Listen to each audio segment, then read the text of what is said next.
I'm going to show you how to make your own homemade chorizo. If you are like me, I love breakfast tacos, chorizo with egg or potato, and making your own tastes 1,000 times better than store-bought. So stick around and I'll show you how easy it is to make your own beef chorizo.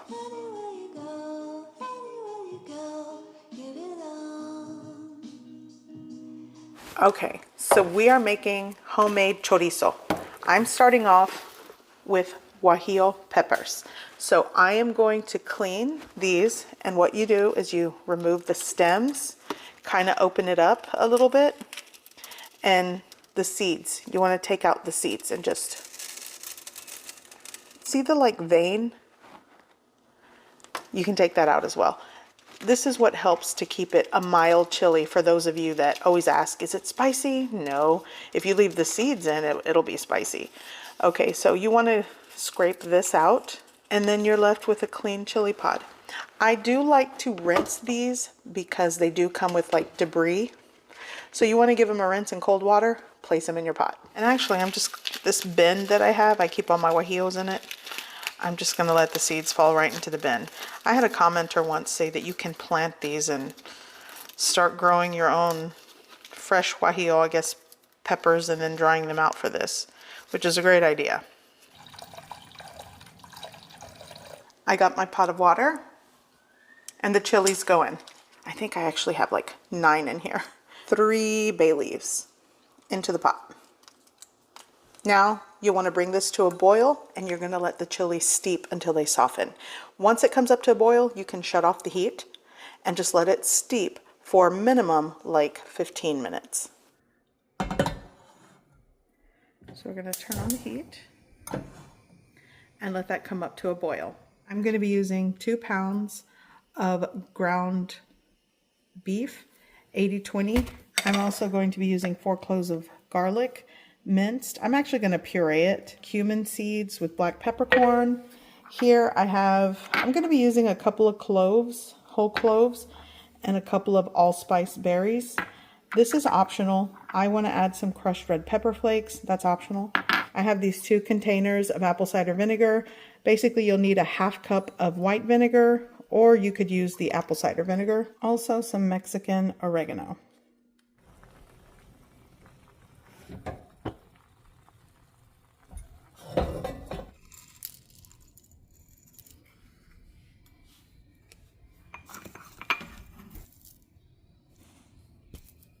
Now I'm going to crush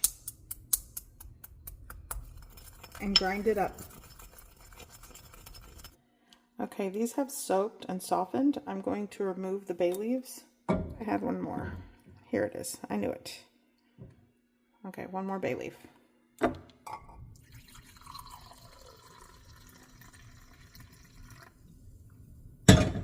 Reserve a cup of the soaking liquid.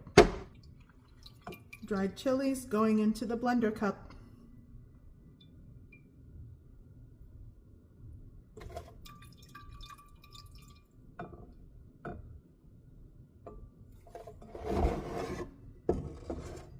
Mexican oregano, garlic, vinegar,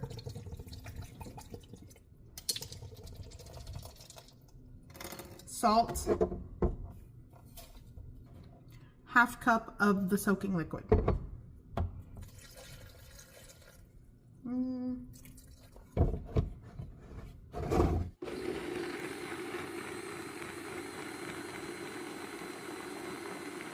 Large bowl, and it's time to mix everything together. Add your ground beef into the large bowl, garlic powder, onion powder,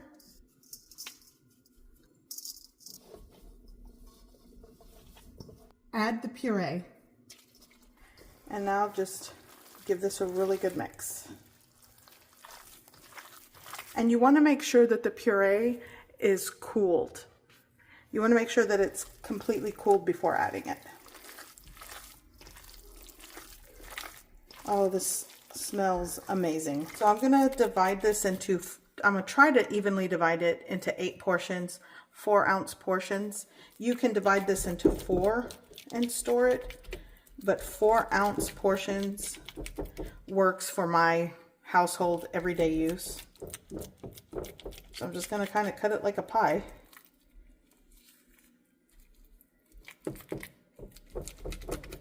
And we'll do the best we can. So we got one portion here. Store it in a small freezer baggie. Do the best you can in the center.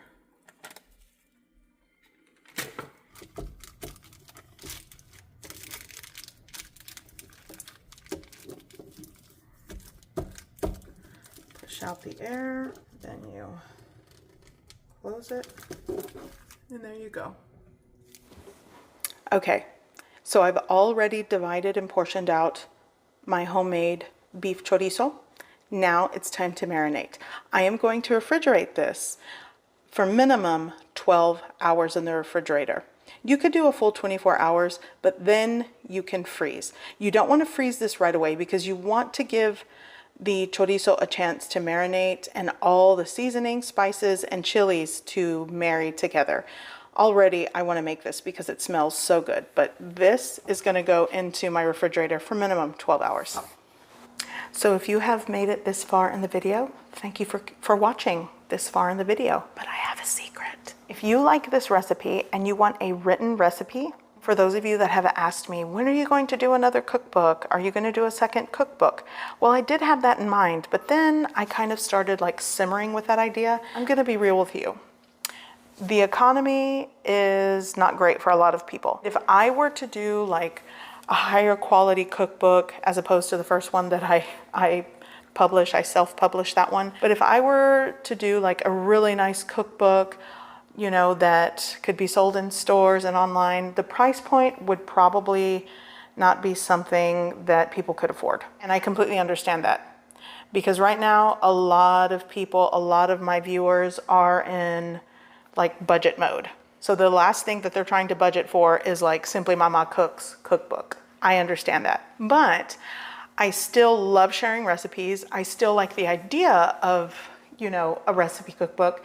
And I sat and thought with this idea, and I sort of came up with like a bridge, a way to help me help you so I can continue doing what I'm doing, I guess. That is digital downloads, and you can sort of start building your own catalog and Simply Mama cookbooks a la carte. I have so many cookbooks, and out of maybe 50 recipes, 40 recipes, I probably use one or two out of an entire book.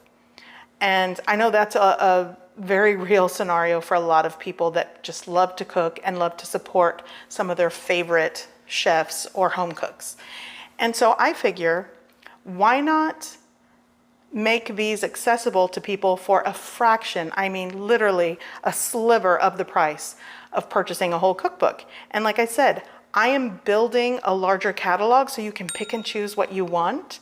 And I feel like it's just something that's accessible for everyone, especially my viewers that are always looking for a good budget-friendly meal and even a budget-friendly purchase. If you want to support my online store, this is a soft launch. I will do probably a hard launch of this at the end of July, the beginning of August, because I'm still working on building the catalog on my online store, but there are a few recipes there, and if you specifically want this written recipe, go to the description box and click the link below, and it'll take you straight to the store. I'd appreciate it.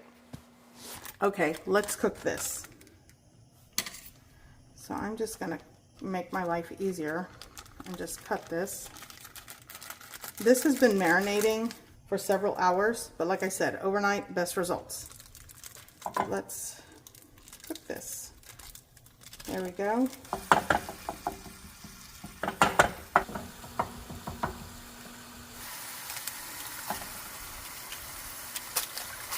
Ah, no.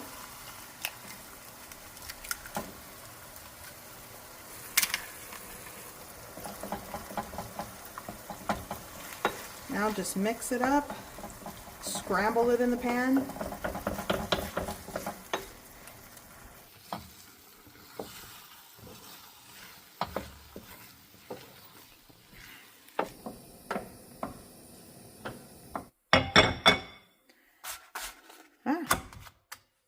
Look at this. This just is perfect. It's so good. I have my tortilla. This is from H-E-B. I love the H-E-B tortillas in a pinch when you just don't feel like making your homemade ones. Which, by the way, I have a printable recipe for that on my store. And I want to mention this. It doesn't mean that I'm not going to put ingredients or things on every video. It'll just be like several videos. Like, for example, this video might not have the ingredients listed, but I'm not going to do that for every video. Don't worry. I'll still be Simply Mama Cooks on YouTube. Okay. So I'm going to add my homemade salsa. I mean, this is just perfect. And if you don't like eating noises, tune away. Because I'm mic'd up and it's probably going to be a little chewing and what have you. Here we go. See that?